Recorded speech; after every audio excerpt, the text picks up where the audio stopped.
Nah, ini ada uang 2000. Kita akan membahas apa? Kita tanyakan aja. Au.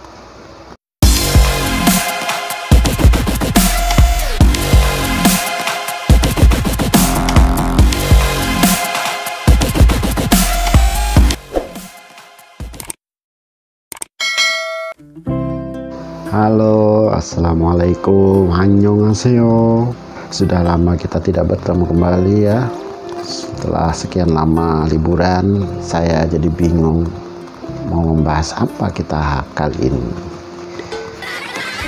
Ya, daripada bingung, kita ambil undian saja. Gimana? Nah, ini ada uang 2000. Kita akan membahas apa? Kita tanyakan aja. Oh, bukan ini ya, bukan. Nah, ini dia. Teks diskusi. Baik, kita hari ini akan membahas mengenai teks diskusi. Jangan kemana-mana, kita akan lanjut setelah ini. Tapi sebentar dulu. Tadi 100.000, lumayan itu.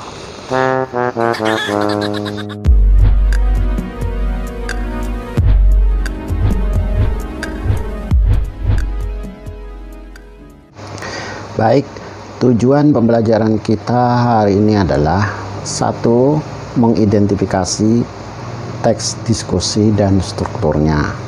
Kemudian yang kedua, menentukan pokok pikiran dan menyimpulkan isi teks diskusi. Semoga kalian sudah siap. Baik, kita mulai. Nah, dalam kehidupan sehari-hari, kita tidak terlepas dari yang namanya diskusi. Kalian tadi bangun pagi, lalu keluar kamar dan bertemu dengan ibu, langsung diskusi. Misalnya membicarakan menu sarapan pagi. Tapi sepertinya pagi tadi ada tuh yang keluar kamar, langsung diskusi sama ayam. Asyik. Ngaku. Baik, sebelum kita membahas lebih jauh mengenai teks diskusi ini, kita bahas dulu pengertian teks diskusi. Apa yang dimaksud dengan teks diskusi? Teks diskusi adalah teks yang disusun untuk menyajikan pendapat atau sudut pandang atau perspektif yang berbeda terhadap suatu permasalahan. Nah, di sini kita garis bawahi ya, sudut pandang atau perspektif yang berbeda.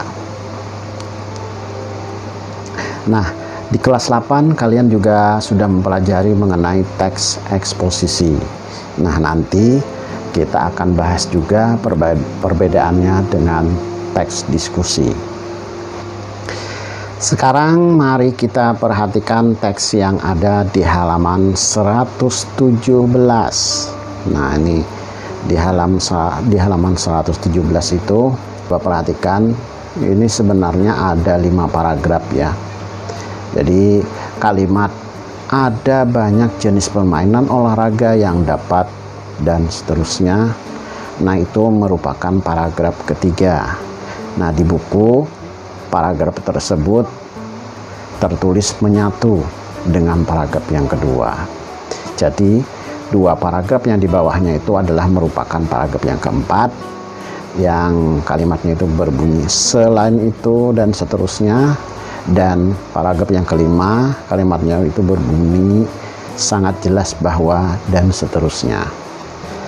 Perhatikan juga di halaman berikutnya, di halaman sebelahnya, yaitu halaman 118, kalian diminta menentukan pokok pikiran atau inti tiap paragrafnya. Nah, paragraf 1 sudah merupakan contoh dan kalian harus melanjutkan dengan menentukan pokok pikiran paragraf kedua sampai dengan paragraf 5. Kita mulai dengan paragraf yang kedua. Ya, paragraf yang kedua, pokok pikirannya adalah betul, Olahraga adalah cara terbaik bagi anak agar fisiknya tumbuh dengan baik. Nah, jadi ini inti dari paragraf ini ada pada kalimat awal, yaitu kalimat pertama pada paragraf kedua. Baik, kita lanjut paragraf 3.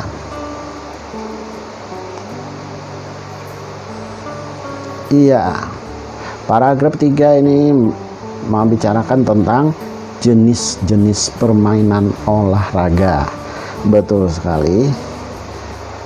Pokok pikirannya yang paragraf 3 itu. Kemudian yang paragraf 4. Pokok pikirannya adalah, iya betul. Pokok pikiran paragraf yang 4, bermain olahraga dapat memperbanyak teman. Ya. Baik, kita lanjutkan paragraf kelima. Apa pokok pikirannya? Betul. Paragraf kelima, pokok pikirannya adalah semua anak sebaiknya harus olahraga atau harus berolahraga. Nah, ini semua gagasan pokok atau pokok pikiran pada kelima paragraf bacaan ini ada di awal paragraf semua ya. Jadi di kalimat pertama. Baik, sekarang kita lanjutkan dulu dengan teks yang kedua. Ini ada di halaman 118 sampai 120. Nah, ini mengenai, tidak ada judul ya, tapi isinya mengenai membayar pajak. Mari kita analisis pokok pikiran tiap paragrafnya. Kita mulai dari paragraf 1. Pokok pikirannya adalah, iya betul, rendahnya kesadaran rakyat Indonesia dalam membayar pajak. Nah, itu pokok pikirannya. Masih di kalimat pertama ya, dalam sebuah paragraf. Kemudian paragraf yang kedua, pokok pikirannya adalah, betul, kemandirian bangsa akan tercapai jika kesadaran membayar pajak rakyat sudah tinggi. Nah, itu pokok pikirannya yang paragraf yang kedua. Kemudian paragraf yang ketiga, pokok pikirannya adalah posisi pertumbuhan ekonomi Indonesia menurut World Bank atau Bank Dunia. Itu adalah merupakan pokok pikirannya. Dan yang paragraf yang keempat, pokok pikirannya adalah, iya betul, masih banyak orang yang merasa tidak perlu menyumbang atau membayar pajak pada negara. Nah, itu. Kemudian paragraf yang kelima mengenai apa? Apa intinya? Iya betul. Paragraf kelima, pokok pikirannya adalah alasan mengapa kelompok yang kontra prestasi enggan membayar pajak. Nah, di situ dijelaskan katanya pajaknya dikorupsi. Paragraf yang keenam,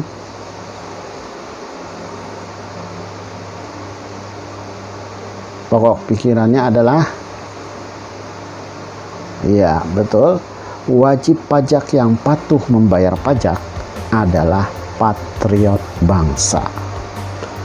Nah, demikian tadi kita sudah membahas pokok pikiran pada teks bacaan yang kedua. Setelah tadi sebelumnya kita juga membahas pokok pikiran ke 4 paragraf dari 5 yang tersedia, yang sudah 1 dijawab sebagai contoh.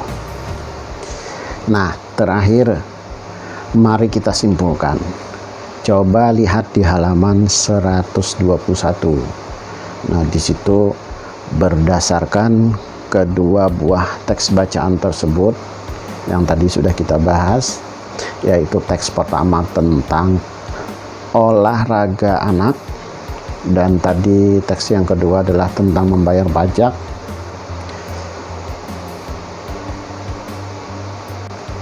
Pertanyaan yang pertama, apakah persamaan kedua teks bacaan tadi?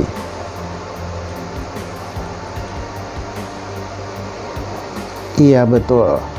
Persamaan kedua tulisan tadi itu adalah sama-sama menyajikan pendapat atau informasi berdasarkan sudut pandang terhadap suatu permasalahan. Ya, tadi pada teks 1 permasalahan mengenai olahraga, kemudian di sana ada argumentasi perlu tidaknya seorang anak itu berolahraga, dan teks 2 tadi bagaimana argumentasi bahwa perlu tidaknya kita membayar pajak.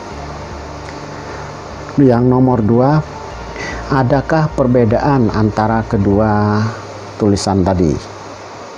Jawabannya adalah iya, betul, ada.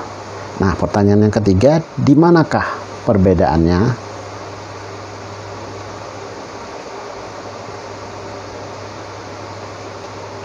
Iya, betul. Pada teks 1 itu disajikan pendapat dari satu sudut pandang saja. Nah, sedangkan pada teks 2 itu disajikan argumentasi berdasarkan dua pendapat yang bertentangan, yaitu yang setuju atau pro maupun yang tidak setuju atau kontra. Nah, sekarang pertanyaan yang nomor 4. Manakah yang termasuk teks diskusi? Teks 1 tadi yang tentang olahraga, ataukah teks yang kedua tadi tentang membayar pajak? Iya, betul. Yang merupakan teks diskusi adalah teks 2. Pertanyaannya, teks 1 itu merupakan apa? Iya, betul. Teks 1 itu adalah merupakan teks eksposisi. Nah, dari contoh teks kedua tersebut, apakah kalian bisa menentukan bagaimanakah struktur teks diskusi? Ya, yang pertama adalah isu atau pendahuluan, kemudian yang kedua adalah isi. Ya, isi itu berupa argumentasi setuju atau pro, dan argumentasi tidak setuju atau kontra. Dan yang ketiga adalah simpulan. Nah, kalau kalian ingat ketika kalian mempelajari teks eksposisi di kelas 8 yang lalu, masih ingat bagaimana strukturnya? Iya, betul. Struktur teks eksposisi ada 3 juga ya. Yang pertama adalah tesis atau pernyataan awal, kemudian yang kedua adalah argumentasi, dan yang terakhir, yang ketiga adalah penegasan ulang. Nah, itu dalam teks eksposisi. Bagian isi dalam teks diskusi memuat 2 argumentasi yang bertentangan, dan bagian argumentasi dalam teks eksposisi bukan untuk menyajikan sudut pandang yang bertentangan. Itulah perbandingan antara kedua jenis teks tersebut. Baik, sampai di sini ada pertanyaan. Jika ada pertanyaan, silahkan ditulis di kolom komentar. Jika kalian suka video ini, kalian klik like supaya memudahkan kalian untuk mencari kembali video ini. Kalau kalian like, itu kalian akan lebih mudah mencari video ini dalam histori tontonan kalian. Demikian, kalau ada salah dan hilaf mohon maaf. Wassalamualaikum warahmatullahi wabarakatuh.